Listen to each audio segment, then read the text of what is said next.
Lucia Balogová, mám 32 rokov, som zo Spišskej Novej Vsi a pracujem ako manažérka vo firme, ktorá organizuje výstavy, momentálne na materskej dovolenke. Prečo som sa sem prihlásila? Prihlásila som sa, lebo mám rada výzvy, mám rada fotografovanie a rada spoznávam ľudí.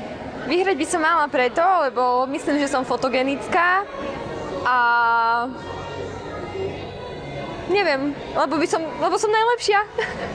Čo by som robila s výhrami? No, autíčko poteší vždy, lebo nemám. 1 000 000 korún, to je len 30 000 eur, to by sa zišlo. Las Vegas, tam som ešte nebola, rada by som navštívila a obraz by som vyvesila do obývačky.